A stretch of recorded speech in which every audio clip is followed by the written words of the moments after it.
আগামীকাল আসছে আমাদের সিংঘম ভাইয়া তার পুরো ব্যাটালিয়ান নিয়ে, কালকে ট্রেলার আসছে এবং এই বিষয় নিয়ে আমরা কয়েকটা কথা বলে নিই। প্রথম কথা হচ্ছে, এই ট্রেলারটা হিন্দি সিনেমার সব থেকে বড় ট্রেলার। হ্যাঁ, আপনারা সূর্যবংশী ট্রেলার দেখেছিলেন, প্রায় সেটাই 4 মিনিটের ট্রেলার ছিল। এবার তার থেকেও বড় কেটেছে রোহিত শেট্টি, মানে ট্রেলার বড় কেটেছে, যে এই ট্রেলারের ডিউরেশন 4 মিনিট 45 সেকেন্ডের। মানে আপনি ভাবুন যে এই ট্রেলারে আপনাকে সব কিছু দেখিয়ে দেওয়া হবে, কতজনের কেমিও, কীভাবে তাদের এন্ট্রি হবে, সব, যাতে আপনাদের সিনেমা হলে না যেতে হয়, মানে আপনাদের যাতে সিনেমা হলে যেতে হয়।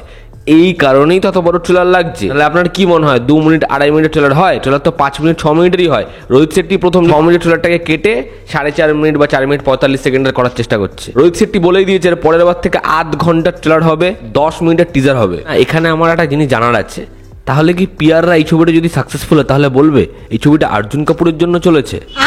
যাই হোক, এসব ফাজলামি রাখুন। বিষয়টা হচ্ছে, আজকে মোটামুটি কনফার্ম যেটা আপডেট সেটা হচ্ছে, এই সিংঘম আগেইন বা সিংঘম 3-র পোস্ট ক্রেডিট সিনে থাকবে সালমান ভাই। এটা আমি বলছি না, বড় বড় ট্রেড এক্সপার্টরা এই খবরটা ব্রেক করেছিল বহু আগে, যেটাকে পরে তরুণ কাকু বলে দিয়েছিল না এরকম কিছু হচ্ছে না।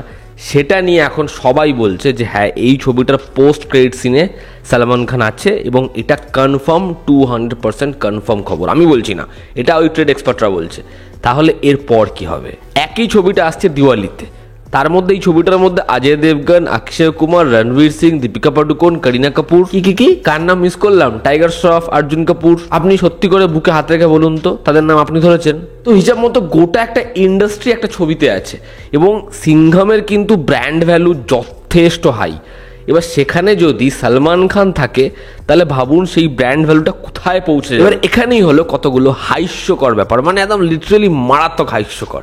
কেন? আসুন কাছে আসুন বলছি। এই দাবাংয়ের যে ইউনিভার্স, দাবাংয়ের যে 3টে পার্ট, প্রথম পার্টের যে ভিলেন তার নাম কি? ছেদি সিং, সোনু সুদ ক্যারেক্টারটা প্লে করেছে। আচ্ছা, সিম্বাতে আমরা সোনু সুদকে দেখেছিলাম যে এখনো বেঁচে আছে, যার নাম হচ্ছে ধ্রুবা রানা রে। সে 2টো ছবিতে আছে, একটাতে মরে গেছে, একটাতে বেঁচে আছে। এবার হচ্ছে দাবাং 2, সেখানে বাচ্চা ভাইয়া প্রকাশ রাজ, সে এখানে মারা গেছে, কিন্তু সে মেরে রেখেছে, মানে সে অলরেডি মারা গেছে সিংঘমে, যার নাম ছিল হচ্ছে জয়কান্ত শিকড়ে। 2টো ইউনিভার্সে 2টো ছবিতে 2টো ভিলেন অলরেডি আছে, কেউ মারা গেছে, কেউ বেঁচে আছে। এবার এক ইউনিভার্স, এটা হয় কি করে? এতদিন রোহিত শেট্টি যেটা করতো সেটা মানা যায়, সেটা হচ্ছে যে মূল যে ক্যারেক্টার, হিরো ভিলেন, এরা এক থাকবে, সাপোর্টিং ক্যারেক্টার যারা আছে তারা বদলে যাবে। মানুষ কি বদলানোর সুযোগ পাবে না? যে ধরুন এই পার্টে রয়েছে একজন রিপোর্টার, সে পরের ছবিতে হয়ে যাবে একজন জাজ। যে এই ছবিতে একজন ক্রিমিনাল, পরের ছবিতে সেই পুলিশ অফিসার, তাকে নিয়েই দেশভক্তির উদাহরণ দেওয়া হবে। সব চিন্তার উত্তর আছে। আপনারা ভুল করছেন, রোহিত শেট্টি কখনো ইউনিভার্স বানাচ্ছিলই না। আপনারা ধরতে পারেননি, আপনারা অত শার্পই নয়, আমরা অত শার্পই নয়।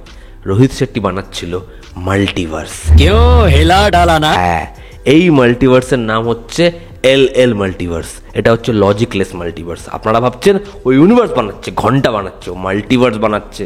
এখানে সব সম্ভব। এখানে 2টো কি, এখানে 2000 কোটি অবতার আছে সোনু সুদের। এখানে সব পসিবল, সব। বলে মালাইকার ওটার আইটেম সং এক্সপেক্ট করবেন না, ওটা সম্ভব না। আগামীকাল আসছে সিংঘম 3-এর মোস্ট অ্যান্টিসিপেটেড সব থেকে বড় ট্রেলার। দেখার সেই ট্রেলারটা কেমন হয়। তো এটাকে ইউনিভার্স ভাবার কোনো দরকার নেই, এটা মাল্টিভার্স। এবং এটা দেখার পরে আগামী দিনে আর কি চমক আসবে, আমি তো ভীষণভাবে এক্সাইটেড। আপনাদের কি অপিনিয়ন জানাবেন? জনতা আমাদের পাশে আছে। আবার দেখা হচ্ছে। Take care.